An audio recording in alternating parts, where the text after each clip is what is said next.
in the book of Exodus, we read in just the first couple verses that these are the names of the sons of Israel who came to Egypt with Jacob, each with his household. Now, it's always important to understand and realize that no book of the Bible is just written by itself as some just individual unit just to be understood in obscurity.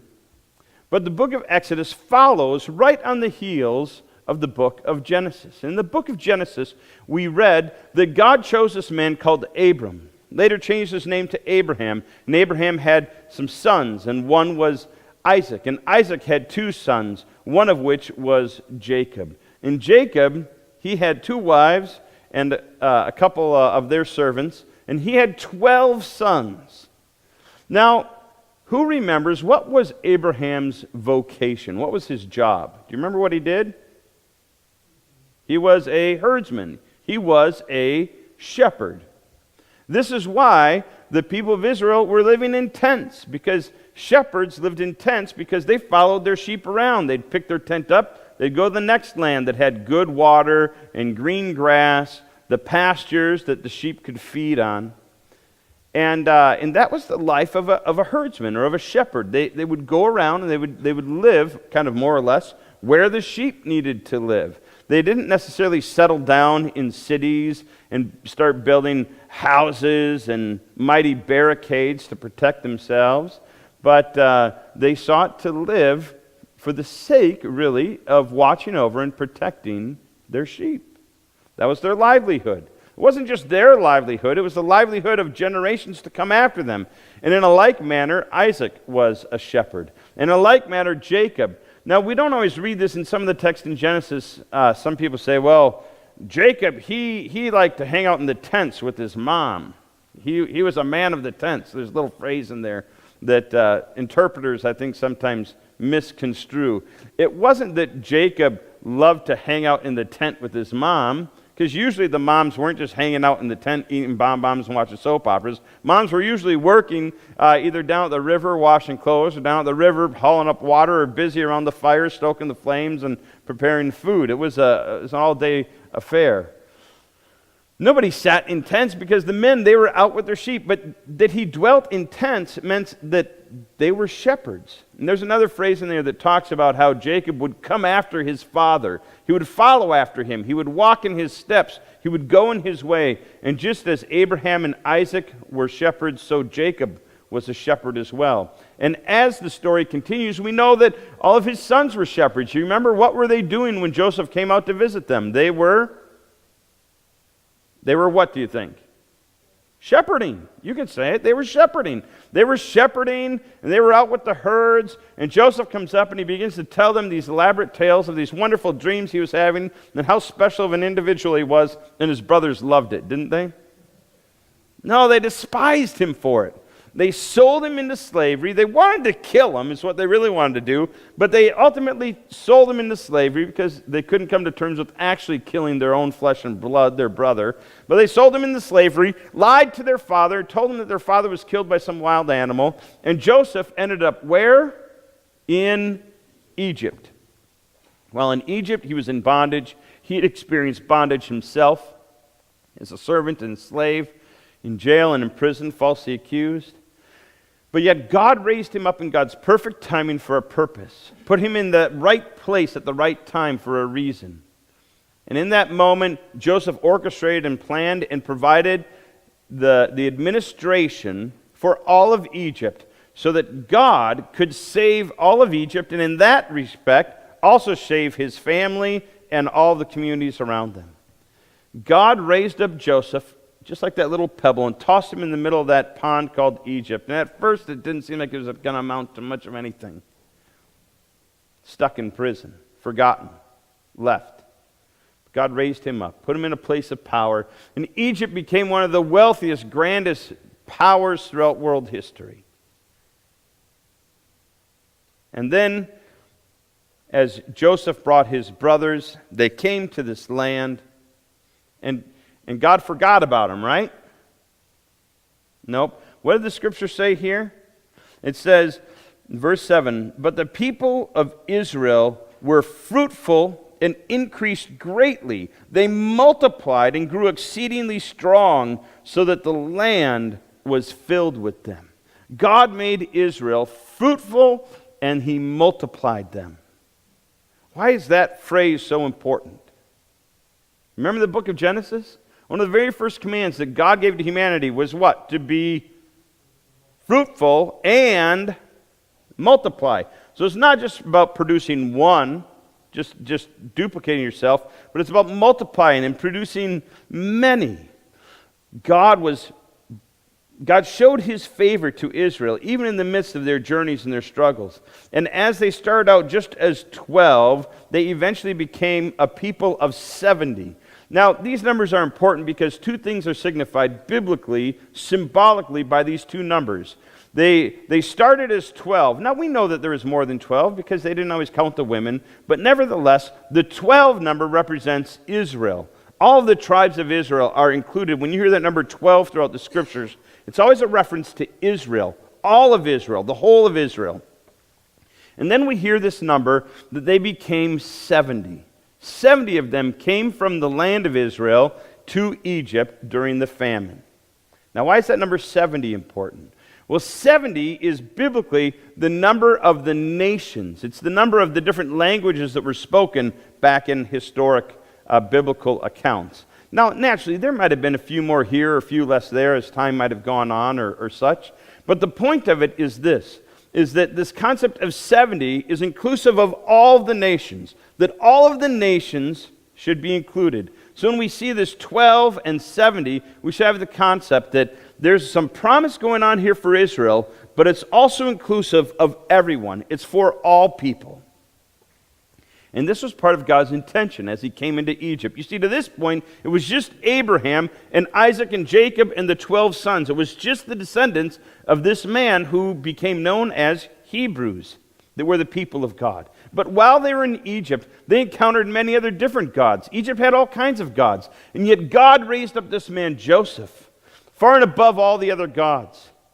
And God placed favor on him. And the Pharaoh recognized and knew that there was something different about Joseph. So when Joseph brought all of his family, all of these shepherds to Egypt, the Pharaoh welcomed them. Now what's fascinating about this is in Egyptian history, shepherds were despised. They were rejected. The Egyptians hated shepherds. They were the lowest of the low. Nobody ever wanted to be a shepherd. If you were a shepherd, that meant that you had really done some terrible things, and now you were stuck doing the most menial, worst task on the planet. You were a shepherd. And yet, as this whole family of Joseph, the second man in all of Egypt, his whole family are what? Shepherds. God raised his family up to prominence, and he brought them into this land, and they gave them the choice land of the green fields and the pastures right along the Nile River, so they had plenty of water. God provided for them, and they ate, and in the midst of when the world was going through a famine, God met their needs, and he made them fruitful, and what? They multiplied. This concept of fruitfulness and multiplied recurs over and over throughout this chapter on a number of occasions. And so I don't think that I'm underemphasizing it. I want to be sure to emphasize it sufficiently that we realize that God's purpose for his people is to make them fruitful and to multiply. The challenge for us is, are we abiding with God? Are we looking to him as our good shepherd? Are we walking with him? Are we following in his ways so that we can receive his favor and his blessing, that he would make us fruitful and that we would multiply?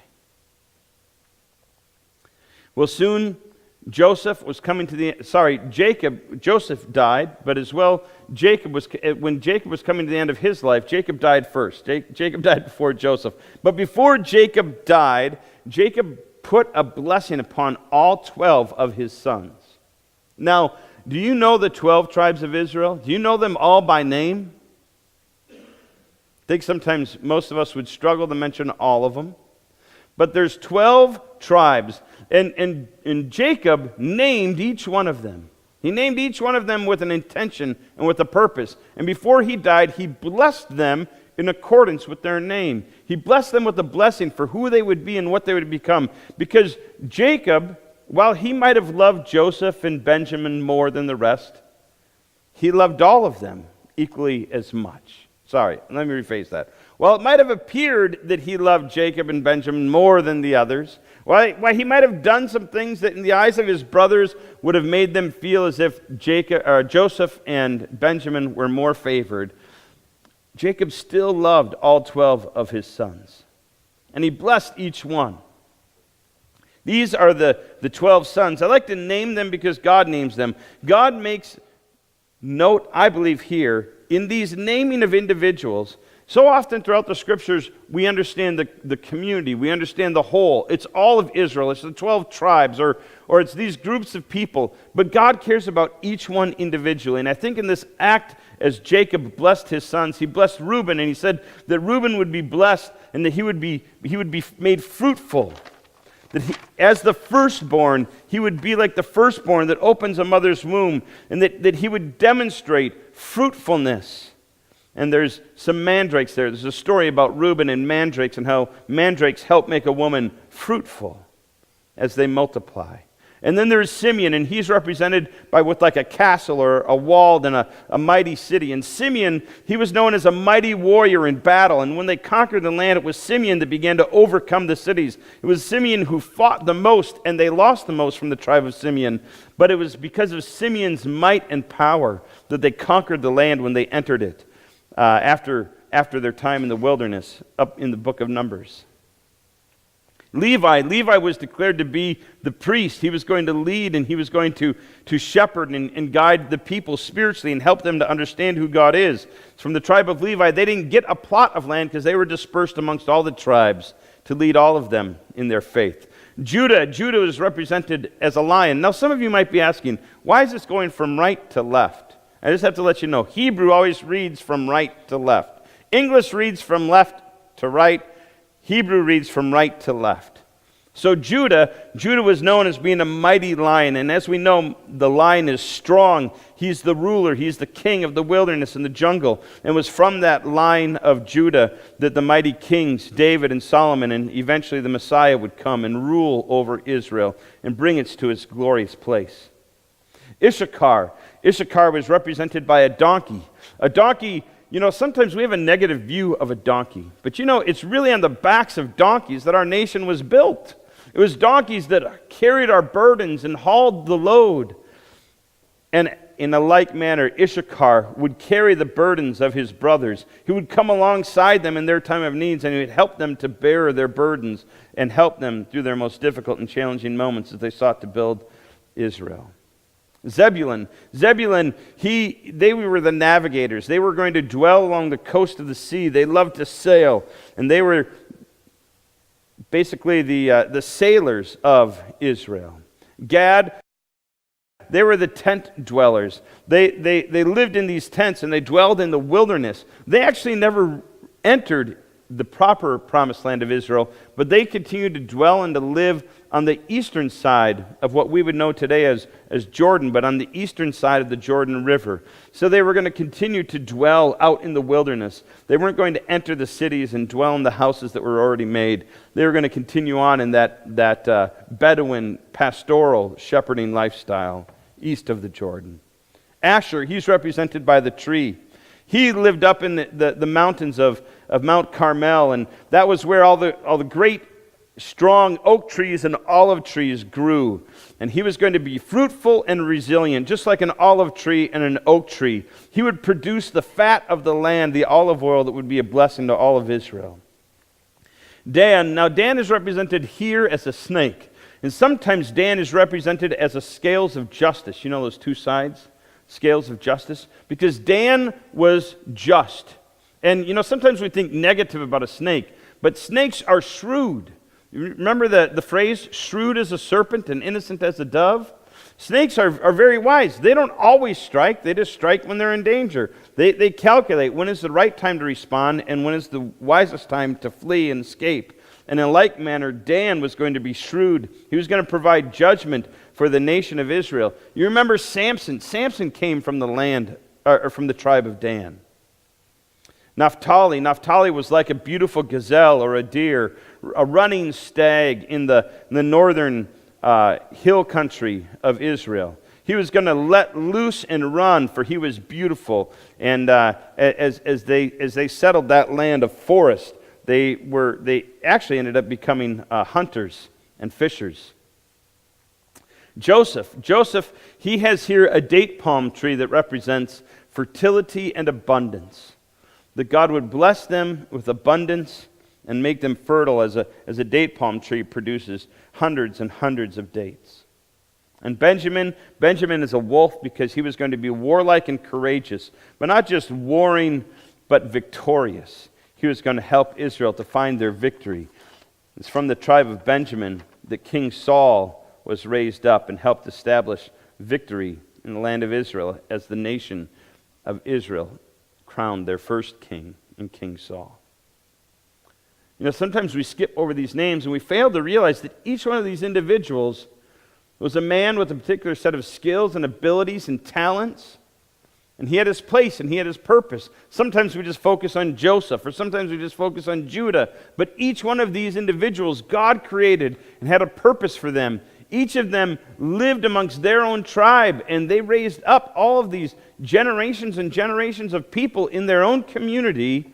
And each of them were responsible for teaching and passing on these things that they had come to know about who God is from Abraham, Isaac, and Jacob to the generations that would follow. Because this is part of God's plan. God's plan is that an individual would be what? Fruitful and multiply. God blessed each of these families, each of these tribes, and they began to grow and grow in numbers. All the descendants of Jacob began to rise up in Egypt. But now there also arose a new king over Egypt, a new Pharaoh, who did not know Joseph. He said to his people, "Behold, the people of Israel are too many and too mighty for us. Come, let us deal shrewdly with them, lest they multiply. And if war breaks out, they'll join our enemies, and they'll fight against us, and they'll escape from the land. Therefore, let us set taskmasters over them to afflict them with heavy burdens." And they built Pharaoh store cities, Pithom and Ramesses. Pharaoh, this particular Pharaoh, was not a good man. He was the epitome of evil. He had forgotten Joseph. Joseph was the one who saved Egypt. Joseph was the one who saved this man his heritage, his inheritance. Joseph had helped build this nation up and preserved it as being a mighty kingdom in all of the world. And this Pharaoh had forgotten Joseph. This Pharaoh just began to see these numbers, this fruitful multiplication of this community, and began to have disdain for them. But not just for them, but he also had disdain for Joseph's God. He had forgotten the God of Abraham, Isaac, and Jacob. He had forgotten the way that the God of Abraham, Isaac, and Jacob had blessed his people and had provided the only interpretation for the dream of his grandfather or great-grandfather. By this time, when this Pharaoh raised up, we're approximately 390 some years away from the days of when Joseph brought his brothers in to Egypt. So we have a number of generations that have passed, but someone along the way, they failed to pass on the truths of who God is to the next generation, to the next Pharaoh. They'd failed to teach this Pharaoh who the true and the living God is. And he failed to fear God. He failed to fear God. Now, this isn't just some statement of fear and trembling, of authority and to be afraid because of God flexing his muscle, but he failed to revere God. He failed to respect God. He failed to honor God above all other gods on this planet. And he began to see himself as a god. He began to expect that others would treat him in a godlike fashion. But it wasn't just the Pharaoh. Sadly, it was many of the other Egyptians. Many of the other Egyptians, who their families too, just like the 12 tribes of Israel, they had tribes of Egyptians. They had families and generations of Egyptians who were prospering from previous ancestors who had seen God's hand move and work and preserve their people. And those Egyptians too, each one individually, they had failed to pass on these truths. They had failed to show and to teach and to train these future generations of who God is. They failed to pass along God's story and Joseph's story. And in that, they'd failed to pass along God's plan and God's purpose for saving, for redeeming a people. They had failed to recognize and understand God's blessing of fruitfulness and multiplication. And as the Hebrews are growing in numbers, the Egyptians were going less in numbers. The Pharaoh couldn't stand it any longer. So what did he do? He sends out a decree. Sends out a decree first with 2 women, and we'll come to them in a moment, to have all of the male sons of the Israelites, of the Hebrews, be destroyed. When they come out of the womb, just kill them right there on the spot, he told these 2 women. And then eventually he gave out a decree to all of Egypt, when the Israelites have male sons, throw them into the Nile River. Now what's sad about this is it's not just that he has reckless concern for his neighbor's children, but that he's defined these very creatures, these very souls, these very individuals that were created by God for a purpose. You see, the Hebrew people were raised up to be a blessing for Egypt. But this Pharaoh didn't understand that. He only saw one thing, and that was his own perspective. He didn't recognize God's purpose, God's intention in each of these individual souls. But God's purpose and God's plans always prevail. And leaders are called to shepherd, not slaughter. Leaders are called to shepherd God's people, not bring them to destruction. Was Pharaoh feared the multiplication and the growing of this people? There was 2 midwives. These 2 midwives were Shiphrah and Puah. And he called them and he said, when you serve as midwife to the Hebrew women, as you see them on the birth stool, if it's a son, you shall kill him, but if it's a daughter, you shall let her live. And then I love verse 17. But the midwives feared God and did not do as the king of Egypt had commanded them, but they let the male children live. Now, there's some debate. People aren't exactly sure. Were these midwives, were they Hebrew or were they Egyptian? Now, I tend to think that these midwives were Egyptian. I tend to think that they were like doctors, right? They were midwives. They were Egyptian women who had raised up, and this was their role in society and culture, and they would even tend to the Hebrews' needs. Even though I'm sure plenty of the Hebrew women, they had plenty of children. They didn't have any problem or any need to have some midwife there. They probably had some midwives of their own. They'd given plenty of births. They knew what was going on. But there is a difference here in that Pharaoh gives this instruction to these 2 women, and they disregard his instruction. And Pharaoh doesn't kill them. Pharaoh is willing to kill every Hebrew son out there. Every one of them, to kill them. But these 2 women he wouldn't kill, or he didn't kill. At least it's not recorded that he killed. We actually read rather that these 2 women, they actually prospered in life. And not only that, but these 2 women then became fruitful and multiplied themselves and their own families. Now all of the Hebrew families were being fruitful and multiplying. And as I said, the Egyptian families were going less and less. And these 2 women, maybe they weren't able to have children. But as they feared God, as they recognized who God is, as they respected and revered God above the Pharaoh, God showed his favor and his blessing to them. And he gave them families and made them fruitful themselves. Now, as the Pharaoh had been enslaving this people and trying to use them as slaves, as the Pharaoh was decimating this people and killing their sons, God raised up these 2 women who we still remember their names to this day, Shiphrah and Puah. Their names mean something. Two souls, two individuals that were born into this world, that God had a purpose to save all of these Hebrew boys that were born. In particular, as we'll see in a short while, to at least preserve long enough that one little Hebrew boy in particular would be preserved.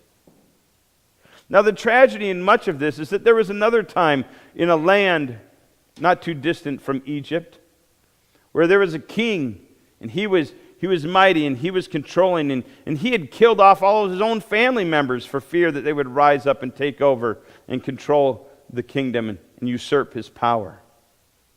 And when he had heard of a little Hebrew boy that had been born, a little Israelite boy that was born in that little town of Bethlehem, he too sent out a decree.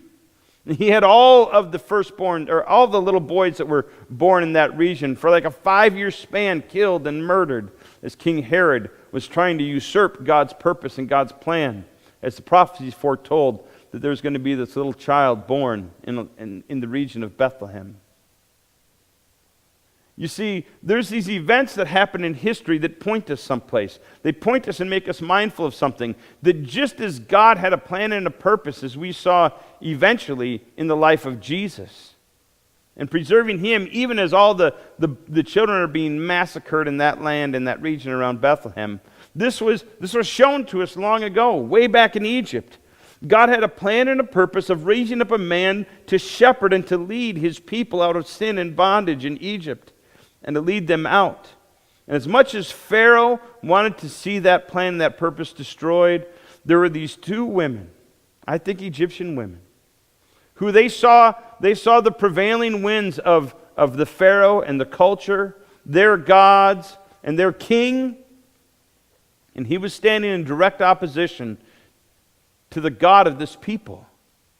This people who had a history that had saved Egypt. And I don't know how much they knew or they understood about God, but it says that they feared God, they revered God, and they did not do as the king had commanded them, but rather they saved these little male children, allowing them to be born.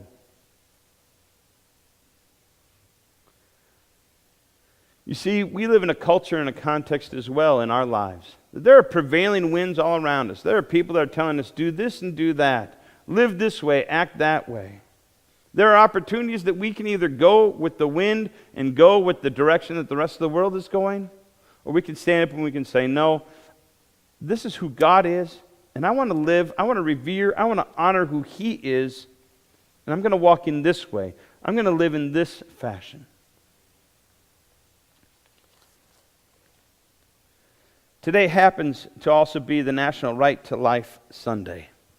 And I just want to remind us of a psalm, Psalm 8. O Lord, our Lord, how majestic is your name in all of the earth.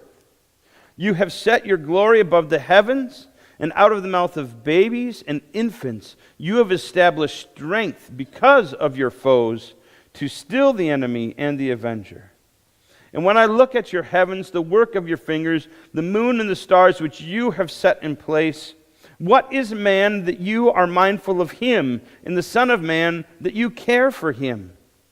Yet you have made him a little lower than all the heavenly beings, and crowned him with glory and honor. You have given him dominion over the mighty works of your hands. You have put all things under his feet, all sheep and oxen, and all the beasts of the field, the birds of the heavens, the fish of the sea, whatever passes along the paths of the sea. O Lord, our Lord, how majestic is your name in all the earth. Two things I want us to be mindful of here. I want us to always remember that when we see creation, when we see the stars and the sun and the skies, and we see all of nature around us, it didn't just happen, but there was a creator who brought it about. A creator who planned this place, this globe, for us to live and exist with his purpose in mind, that we would worship and honor him. And God didn't just leave us to our own ends. God didn't just bring us to live and to breathe here on earth. But as this passage prophesies, he was raising up the Son of Man, Jesus himself, who would put all things in their proper place. He would rule over all things one day. And in the midst of this, the psalmist says, who is man? Who are we as individuals? Who are we as a specific soul, God, that you are mindful of us? God wants each of us to understand and to experience the fullness of who He is. God wants us to be fruitful and multiply. God wants us to know who His perfect Son is, so that we too can live in that abundant life, that life that's not always peaceful, because a lot of times it's hard. The Hebrews didn't have it easy. It was very difficult. But they did know their good shepherd. They did know that their God was watching over there and caring for them. It's important for us to understand that just like King Herod and just like the Pharaoh, who had contempt not just for God, but for people, to have contempt for others, for other human beings, regardless of who they are. To have contempt for other people is to have contempt for their Creator.